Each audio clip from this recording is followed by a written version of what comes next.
Agenda item 4, the local plan. I call upon the Chief Executive. Thank you, Chairman. I'm aware that a number of members may be minded not to support the publication of the local plan, and this would have a number of consequences for the Council and the community it serves. I have a duty as Chief Executive to ensure that Council are aware of the risks associated with this course of action. Failing to publish the plan would mean that there is no plan, and therefore no one will have the opportunity to make any comments on the plan to the Inspector. This includes public commentary on the airport. Do you want to say something? I will have the Chief Exec respected with courtesy while she says her report. Thank you very much. Thank you, Chairman. The Ministry of Housing, Communities and Local Government are highly likely to intervene if the Council does not publish its local plan. This means we will lose control over our local plan process. The Ministry of Housing, Communities and Local Government has specifically requested that officers make members aware of the risks and consequences. The Council will continue to be exposed to ad hoc development, as it will not have a 5-year housing supply, which equally applies to and includes the Manston Airport site. So technically, you could receive an application for homes on that site, which is potentially winnable on appeal. Please. It is highly likely that the Council will have to accommodate the additional 3,000 plus houses, as we will not achieve submission of our local plan by the 31st of March deadline. A decision to reject the local plan without proper grounds runs the risk of judicial review. Thank you, Chairman. Thank you, Chief Exec. I call upon Councillor Lynn Fairbrass, and likewise with Councillor Fairbrass, I will have respect and courtesy in the Council while she gives her report. Thank you, Madam Chairman. The local plan is a statutory document assessed by an independent planning inspector and must be clearly evidence-based. The report sets out the legal requirements for the local plan at this stage and the guidance which affects decisions through the local plan process. It is not a standalone document. It sits with other council documents to try to achieve the council's wider ambitions for the area, the economic growth strategy, housing strategy and the corporate plan in particular. The report sets out the main issues raised during the consultation on proposed revisions to the draft local plan of January 2017 and provides recommended responses to those issues in Annex 1. It also addresses the updating of the evidence base for the local plan process and indicates key changes that are being proposed for the pre-submission publication stage. Those key changes are set out in Annex 4. It is important that there is no significant delay to the local plan process. A delay could result in intervention by the Department for Communities and Local Government, DCLG, or now Ministry for Housing, Communities and Local Government, effectively removing council control of the process. Investment in the area could be significantly undermined or delayed, with a significant impact on development, economic growth and investor confidence in the area. Publishing and submitting the draft plan provides the opportunity for people to comment on the plan, including the proposals for the airport site, and to appear at the examination to make their case to an independent inspector. If the draft plan is not published, it removes that opportunity for the time being and could also result in the intervention mentioned previously. Members will also be aware that the London plan is currently being reviewed and that there are questions about how London will meet its own housing requirements. The draft plan for London has now been published and is open to consultation. It is therefore important that the Council has a well-advanced local plan as the London plan progresses. It is expected that the London plan will be published in the next few days. MHCLG has recently published proposals for a new methodology to be applied by all local planning authorities in determining housing requirements. They estimate that applying this methodology over the period 2016 to 26 would raise the requirement for the planet from 857 dwellings per year to 1,063 dwellings per year. If this uplift is also applied to the final 5 years of the draft plan, 2026 to 31, it would mean a total increase of about 3,090 dwellings over the period of the local plan, taking the total to just over 20,200 dwellings. The consultation document indicates that where a draft local plan has not been submitted for examination by the 31st of March 2018, the new standardised housing method should be used. If the draft plan is not submitted to the Planning Inspectorate by that date, the Council would need to revise the draft plan to incorporate the additional housing requirement. This represents a significant risk both to the Council's draft local plan and to the wider planning of development in the district. It would also result in significant delay and additional costs to be borne before reaching submission stage in the review of evidence, estimated to be more than £75,000. It is also important that the Council makes decision based on the available evidence and follows government guidance. A draft plan that does not do so is likely to be found unsound at examination by an independent planning inspector. This is likely to lead to significant delay in adopting a plan. This has been the experience of other councils in Kent who have had to make significant amendments to draft local plans. Without an up-to-date local plan based on evidence, there is a risk to planning application decisions. The Council would not be able to demonstrate a 5-year housing land supply and would therefore be at particular risk at appeal in relation to housing developments. This risk would not only be losing appeals or High Court challenges, but potentially also having significant costs awarded against the Council where decisions are made that do not reflect the available evidence. There is also a risk that critical infrastructure will not be provided, especially on smaller sites. In relation to the former airport site, members will also see from the report that Avia Solutions have reviewed the submissions made in relation to the airport and have not changed their advice to the Council regarding the future viability of Manston. However, the draft policy still makes allowance for an element of aviation use on the site as part of a mixed-use development. The report also indicates that the changes to the local plan timetable should be reflected in the Council's local development scheme, the published work programme for the draft local plan.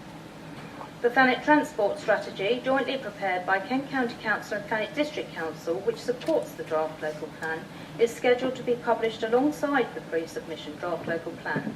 This is attached to the report at Annex 6. Please note that there is a sentence missing at the end of paragraph 2.32 of the report. After new settlements, it should say, the Council sought additional advice on the potential role of new settlements in meeting increased housing demand.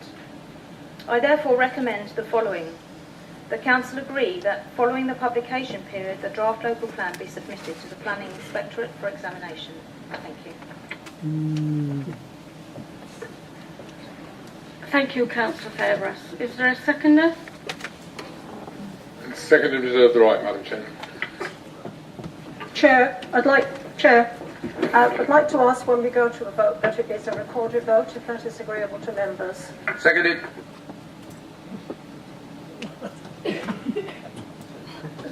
If members agree, yes, it will be a recorded vote.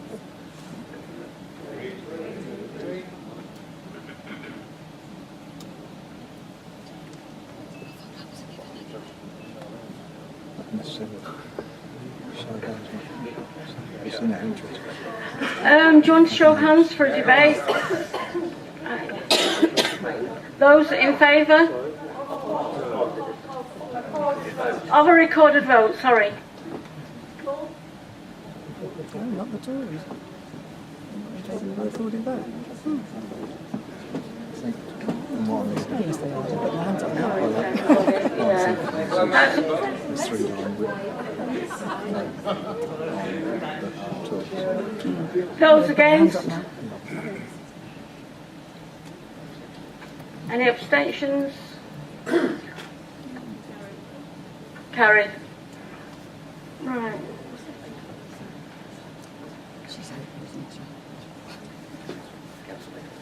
Councillor Bayford? Yes, thank you, Chairman. I have to say straight away, I assume that you're moving option 1. Okay, yeah, okay, and I have to say that the Conservative group will be voting against that. It's not been an easy decision to take, and we haven't taken it lightly. And I would like to, at this stage, commend officers for trying to broker a deal right to the 11th hour. Notwithstanding that, we're left with a fundamental problem that we're being asked to support a local plan with mixed-use development, mixed-use use on Manston Airport rather than aviation. we will have a local plan with no mention of aviation in there. And although there's been some attempt to put some side words around it which make it more palatable, we don't feel that that strengthens it enough to actually keep the airport viable. Sorry, keep the chance of an airport coming back running in the short term. I'll take you back to the 2015 Planet Draft Local Plan, which stated it's considered that a successful airport has the potential to be a significant catalyst for economic growth. The Conservative group have always held to that view. We've supported that view from 2015 onwards. I have to say that it's something that we've regularly tested in light of all the comment that's been going around, all the commentary that's been on. I've been saying all along that tonight was the night when really the crunch time comes for the potential for aviation at the airport to return. We actually feel that every effort should be made to facilitate the return of the airport, providing jobs and economic prosperity. It's a fact that the 2,500 houses and 85,000 square foot of commercial space that's being proposed in the local plan for the Manston site at the moment could go anywhere. But aviation activity couldn't go anywhere else. So it's absolutely vital as far as we're concerned that that site is kept as it is. We also feel the local plan should be aspirational. And many councillors believe that a revitalised Manston is a prize worth fighting for. We've been accused of being emotional, but I don't think it's emotional to want jobs. And jobs unique to aviation are certainly something that would be a great addition to this area. Other districts would give their IT for the same opportunity. It's also well known that the company is spending an awful lot of money pursuing a DCO, and that's now lately been recognised by the council. It's only in the last couple of weeks that I've actually been involved in conversations where it's openly being talked about, and I think that that's another thing that gives us another unit of conviction for supporting our view. I'm not sure, actually, to take issue with the Chief Executive, I'm not sure what the consequences of us if this plan is lost tonight, because certainly I've had conversations with an official at DCLG, as I gather our MPs have, and I don't think it's by any means certain what happens next. But my time is up, I can't say any more, just to reaffirm that we will not be supporting the local plan tonight.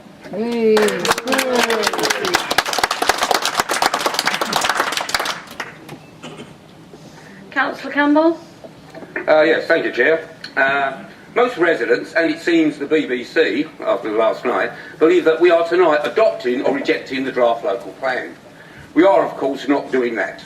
Indeed, we do not currently have the authority to do that. Before we can do that, the Planning Inspectorate, who in open session at a public inquiry examines the evidence base that supports our draft local plan and then either passes or rejects it. At that public examination, the Inspector will consider representation from residents and organisations that have commented on the draft plan during the commenting period.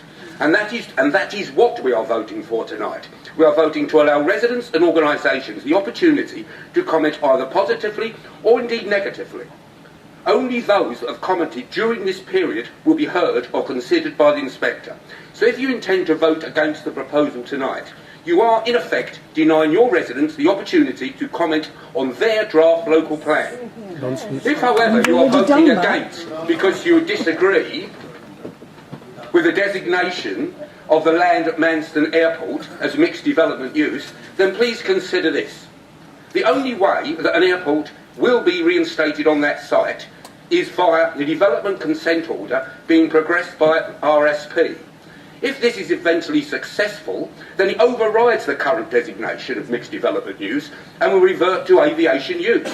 If you vote against tonight, you are risking the Government Minister for Communities, Housing and Local Government, currently Mr Sajid Javid, the draft local plan with extra housing requirement, which will scupper any chance of you having reopening Manston for aviation use. Rubbish. However, in any case, I would wish to express my thanks and appreciation on behalf of my Labour group to Mr Adrian Varell and his team for the enormous amount of extremely hard and contentious work, conscientious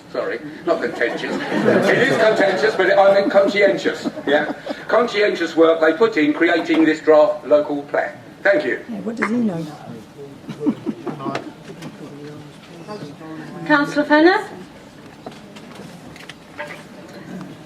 Thank you, Chair. I'm currently a member of the Planning Committee, and I'd like to say a few words. It is clear that failing to agree to submit the draft local plan to the Planning Inspectorate will lead to losing control over the process. As a member of the committee, I value the fact that I can have an impact and comment on planning applications.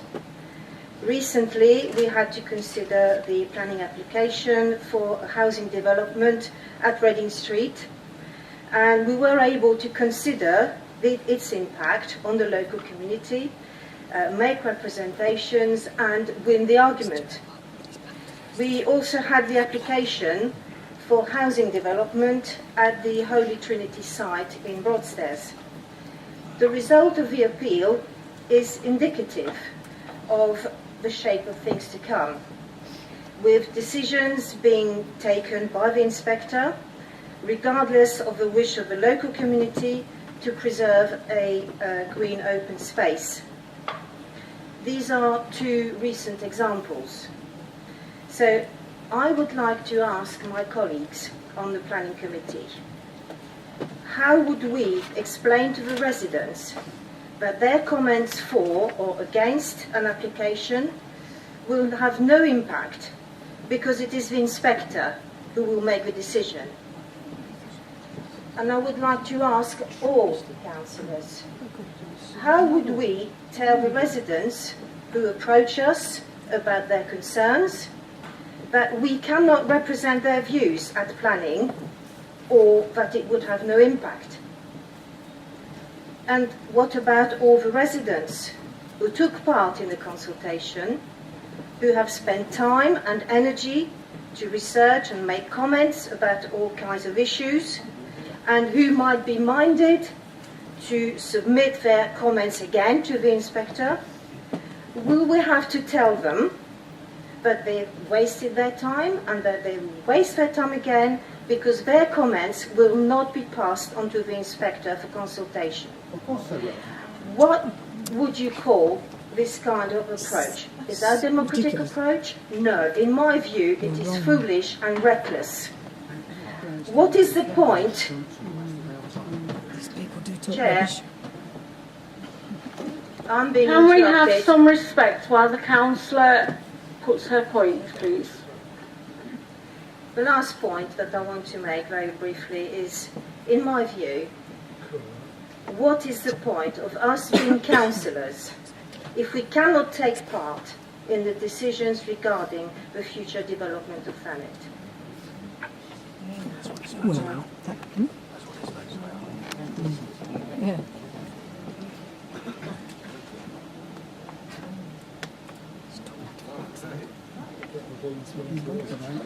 Does anybody else have anything to say before we sum up? Councillor Depp.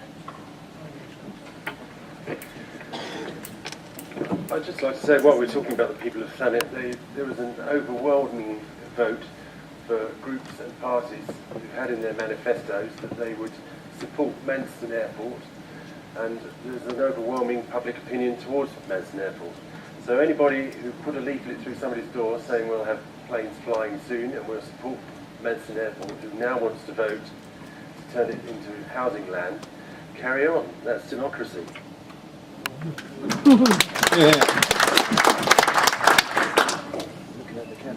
Councillor Hayton.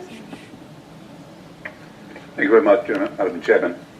Yes, I listened to our friend, the previous councillor, talking about representing people on planning issues.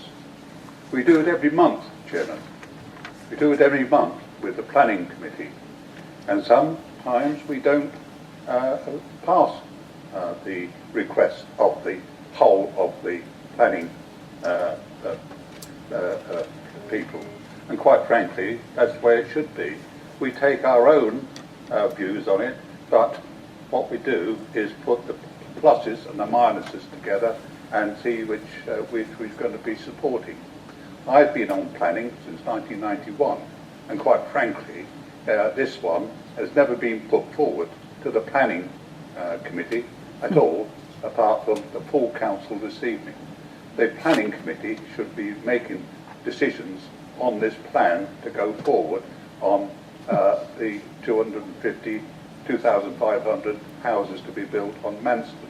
It was never meant to be built on, Madam Chairman. You must give the airport a chance. Thank you.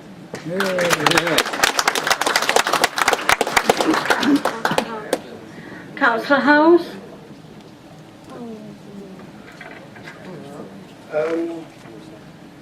Councillor Fenner wasn't quite right with us being unable to ask our ward members. During the past 3-4 weeks, I asked them to tell me how they would vote. Another well-known personality in my area is Dr. Playboy. She too conducted a survey. And also Kathy Bowles of the Isle of Thanet News, she too. Between us, now there's going to be some doubling up, I appreciate, so I'll stick with mine. Mine was 136-0 for me to vote against this plan. So if anybody, other wards might not have consulted, I have.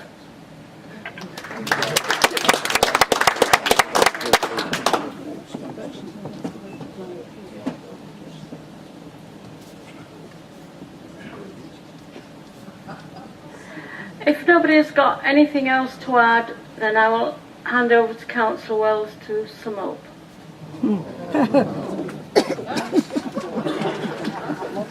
Thank you, Madam Chairman. This Chamber will shortly vote to accept or reject the proposed draft local plan for publication. And all the signs from the debate running up to this evening are that many councillors here are intent on making a hash of it. In 2014, member behaviour in this council was severely criticised for a general unwillingness to listen to legal or other advice. We have changed that over the last 3 years and moved this council to a place where it is now winning awards. Yet tonight, it is clear that many councillors seem to yearn for the good old days when poor decisions based on anything and everything other than facts was the order of the day. Truth is, if you want an airport, then voting for the local plan gives time and space for the market or an indemnity partner to emerge. Voting it down gives MHCLG the right to force higher housing numbers wherever developers fancy their chances. It gives me no pleasure to say this, it is merely where we are, because we will not have a 5-year land supply and we will have no local influence over where any houses may go. Failing to publish a plan means there is much less chance for anyone to comment. Even those who support an airport at all costs may be prevented from putting their views and evidence before an inspector. The Ministry of Housing, Communities and Local Government will likely intervene, and by once again failing to follow legal advice, we show we have not learned the lessons of the past. Thanet will be exposed to ad hoc development, as all sites, including the Manston Airport site, will be vulnerable. We will also have to accommodate up to an additional 3,090 houses through missing the 31st of March deadline, whilst at the same time running the risk of judicial review for irrational, non-evidence-based decision-making. People vote for particular parties or councillors for a whole variety of reasons, but all expect councillors to follow legal channels and seek proper advice in areas where they cannot all be expert themselves, areas like aviation. I hope you will all listen to this final plea for an outbreak of common sense, and the local plan will be passed and move forward. It is a hope rather than an expectation. I feel it is more likely that tomorrow I will be picking up the phone and telling civil servants that a number of councillors here in Thanet have, once again, run away from making a tough decision.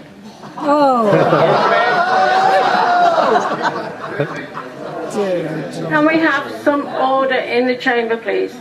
Opening control for all our lives to unelected civil servants and inevitably condemning our island to more building on greenfield land than is actually necessary. Rubbish. The heritage aspects of the Manston Airport site are safeguarded whatever happens. And it's the history that always generates such strong emotions about this particular site. But it helps to understand that sometimes strong emotions do not always reflect fact. Whether those feelings are in the moment, from the past, or about uncertain future, important as they are, feelings are not facts. The trick is to learn to differentiate between feelings born of imagination and those that are real and verifiable. Exactly. A local plan must be real and verifiable, separate and distinct from any emotional life. That's what evidence-based practice, the public interest test, and the principles that underpin DCO and/or CPO are built on. Strong, evidence, verifiable decisions rooted in fact, leading directly to successful projects. Tonight's decision requires calm, adult judgment. For councillors to respect the views of all residents, not just the vocal few. A local plan, so long overdue, is assuredly better than no plan at all, and the chaos that would inevitably follow. Rubbish. Thanet, I suggest, has seen enough chaos in recent years. Only since you took it over. My advice to councillors tonight is to hold your heads high, pin your shoulders back, and vote yes in order to retain local control. No. Deep down, you all know it is the only decision in the end that makes sense. Total rubbish. Who's clapping? Oh, Elaine. Of course. Order. A clap of one. I'm now going to pass you over to the monitoring officer. Thank you, Chairman. I shall shortly begin the named vote, and to be clear, I'll be asking whether you are for submitting the plan to the inspector for inspection or against submitting the plan to the inspector. Councillor Ashby. Councillor Bainbridge. Councillor Bayford. Councillor Braidwood. Councillor Brim. Councillor Buckley. Councillor Campbell. Councillor Glenn Coleman Cook. Councillor Keith Coleman Cook. Councillor Connor. Councillor Constantine. Councillor Crow Brown.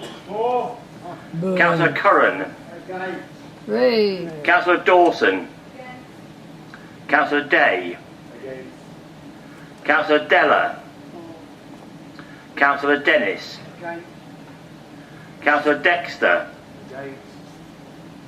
Councillor Dixon.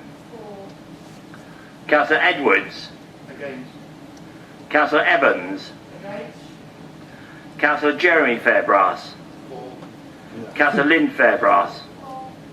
Councillor Falcon. Councillor Fenner. Councillor Game.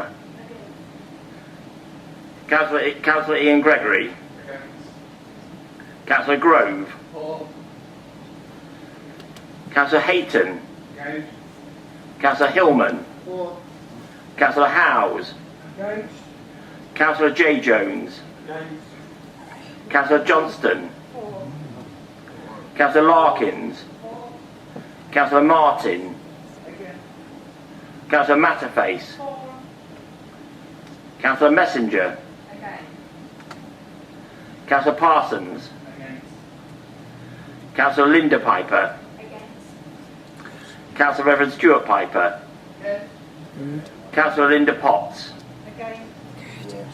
Councillor Roy Potts. Councillor Pugh. Councillor Rogers. Councillor Rozecki. Councillor David Saunders. Councillor May Saunders. Councillor Savage. Councillor Shonk. Councillor Summer-Schmertzing. Councillor Taylor. Councillor Tomlinson. Councillor Townend. Councillor Venables.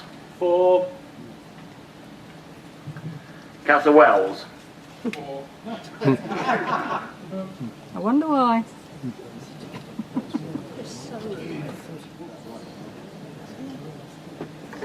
That is not carried.